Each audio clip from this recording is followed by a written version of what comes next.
दोस्तों नमस्कार। मैं आपका दोस्त अर्जुन शर्मा आज काफ़ी देर बाद आपके रूबरू हुआ हूँ। आपकी सेवा में, आपके साथ काम करते हुए, आपके बीच रहते हुए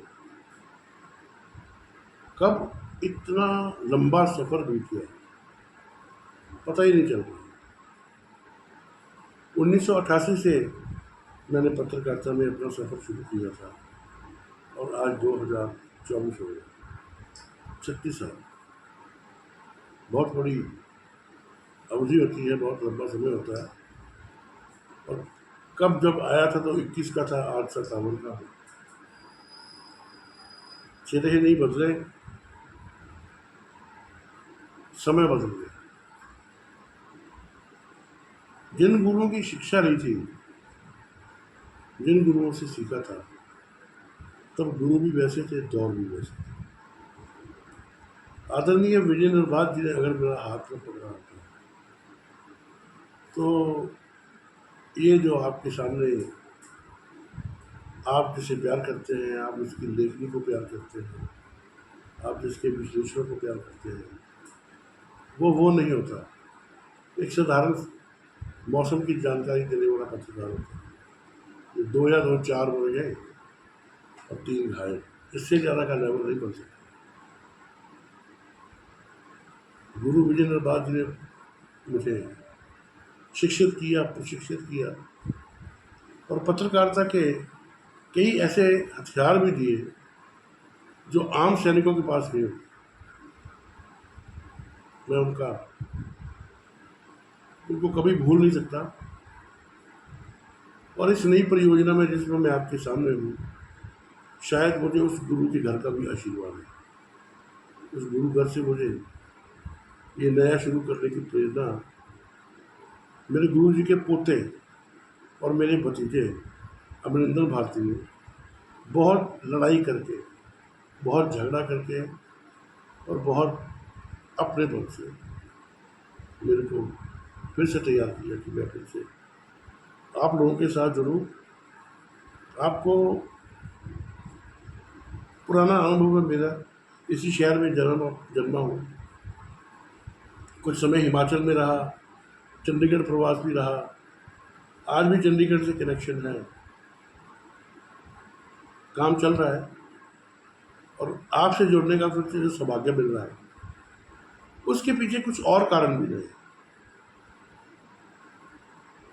आजकल महसूस कर रहा हूँ कि जिस प्रिंट मीडिया में हम लोगों ने कई साल तक बहुत जिंदा दिली से काम किया, बहुत मोहब्बत से, बहुत खुलूस से काम किया, वो प्रिंट आज वो नहीं रहा, बहुत बदल गया। अच्छे कंटेंट की तलाश के जो पाठक हैं, उनको तो सरकारी विज्ञापन ही सांस नहीं लेने देती। फिर साइड स्टोरी, विश्लेषण, ये सब गायब हो गया है। लोग जानना चाहते थे कि कश्मीर में अगर बड़ा झगड़ा हुआ है, बड़ी कार्रवाइयाँ हुई हैं, तो वहाँ के हालात कैसे हैं, वहाँ के लोग आजकल क्या महसूस कर रहे हैं, वहाँ पे महंगाई कैसी है, वहाँ पे जीवन कैसा है, वहाँ पे शांति कितनी है और वहाँ पे उन्माद कितना है, गुस्सा कितना है, क्रूरता कितनी है। हर एंगल चाहते थे। अगर कहीं ये सूचना आती थी कि चीन से आई एक नदी हिमाचल के प्रदेश द्वार पे खड़ी है और भारत को बहा के ले जाएगी, तो उसके लिए अखबार के संपादक पत्रकारों को उस मोर्चे पे भेजा करते थे, जैसे जंगों के जर्नैल अपनी फौज को और अपने कर्नलों को, अपने मेजरों को भेजते हैं कि जाओ, जाकर देख के आओ कि क्या है और उसकी रिपोर्ट करो। लेकिन आज बहुत से बहुत बड़े तूफान, सैलाब आ जाते हैं, कुदरत की तबाही हो जाती है, किसी प्रदेश में लंबे अशांति के दौर के बाद शांति के फूल खिलने लगते हैं, लेकिन अखबारों में उसकी साइड स्टोरी नहीं चलती, उनका विश्लेषण नहीं चलता, लोगों का सोच का पैमाना कहाँ तक पहुँचा है, लोग क्या सोचते हैं, ये नहीं कभी पहुँचना अब मुमकिन नहीं लगता। ऊपर से इलेक्ट्रॉनिक मीडिया ने अगर प्रिंट का कुछ भार संभाला, तो मेरे विचार में तो वो अभी यौवन काल में है, अभी बच्चे हैं। प्रिंट के जितना मैच्योर जो है, वो इलेक्ट्रॉनिक को होने में समय लगेगा, बहुत समय लगेगा। मैं अरुण शौरी जी का चेला हूँ। नरबाज जी ने मुझे पत्रकारिता में पाला है, तो शौरी जी मेरे प्रेरणा पुरुष रहे हैं। और प्रेरणा पुरुष की आप एक बार दर्शन भी कर लो, सूरज भी देख लो, तो आपका जीवन धन्य हो जाता है। तो मैं तो ये समझता हूँ कि मैं उनके चरणों में बैठकर उनकी लिखी किताबें पढ़कर उनसे बात करके अपना बहुत सारा ज्ञान वर्धन करता रहता हूँ, और ईश्वर करे कि मुझे वो मौका लंबे समय तक मिले। इस लंबी यात्रा के दौरान मैंने बहुत संपादकों के साथ काम किया, बहुत पदों पे काम किया। सिटी रिपोर्टर, जूनियर रिपोर्टर से लेकर ब्यूरो चीफ तक, स्पेशल कॉरेस्पॉन्डेंट तक, एडिटर भी बना, कार्यकारी संपादक भी रहा, और आज इस प्लेटफॉर्म को जिसको हम खड़ा करने जा रहे हैं, पॉडकास्ट विद अर्जुन शर्मा, वो देखा जाए तो सोशल मीडिया का हिस्सा ही है। लेकिन सोशल मीडिया का जो शोर और जिस किस्म का उसका साबता बन गया है, उसमें लगता है कि सारा शहर ही पत्रकार बन गया। कंटेंट की भूख जैसी प्रिंट पे है, वैसी ही सोशल मीडिया पे भी है। सोशल मीडिया पे कोई बहुत रेयर रेस्ट होती है जो बहुत अच्छी चीज़ें, जिनको कोई सुन के ग्रहण करना चाहे, उनको समझना चाहे, उनसे उनको सुनना चाहे। हमारी कोशिश रहेगी कि हम आपके साथ संवाद करें, आपके साथ साधारण भाषा में बातचीत करें।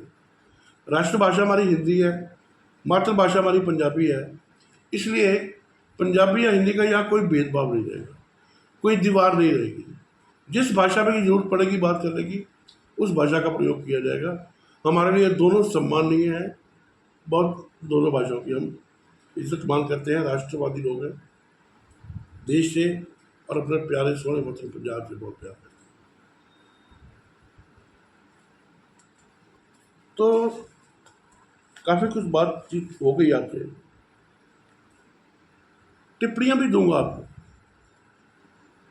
कभी कभार आप अगर कोई प्रतिक्रिया देंगे तो उस पर भी चर्चा करेंगे। अगर आकर कोई सज्जन ऑनलाइन में बैठ के या स्टूडियो में आके भी बातचीत करने का इच्छुक होगा तो उसका भी स्वागत करेंगे। उसके लिए सेटअप किया जा रहा है, थोड़ा समय लगेगा, लेकिन सब ठीक हो जाएगा। मेरे बहुत से साथी, बहुत से दोस्तों का आशीर्वाद मेरे साथ है, और हम कोशिश करेंगे कि बिना वजह के निंदा आलोचना की राजनीति से बचें, और सार्थक बहस करके या सार्थक तत्वों के साथ आप लोगों के इन्फॉर्मेशन में, आपकी जानकारी में अगर कोई वृद्धि कर सके तो ये हमारा बहुत बड़ा सौभाग्य होगा। मैं एक बार फिर से आप सबका धन्यवाद करते हुए आपसे ये भी निवेदन करूँगा कि ये एक अलग किस्म का मंच और अलग किस्म का आपको प्रयोग मिलेगा। इसको प्रमोट करने के लिए कम से कम हम किसी से पैसे नहीं मांगते हैं, हम आपसे आपका आशीर्वाद, आपका प्यार, आपका स्नेह मांगते हैं। आप हमें सब्सक्राइब करिए और आगे भी करवाइए। जो हमारे हम विचार लोग हैं, जो हम जैसे लोग हैं, उनके पढ़ने के सुनने के लिए जो चीज़ें यहाँ आएंगी वो सबको अच्छी लगेगी। कोशिश करूँगा कि कभी आपको निराश ना करूँ। बहुत बहुत धन्यवाद, बहुत बहुत शुक्रिया। जय हिंद, जय भारत, जय पंजाब।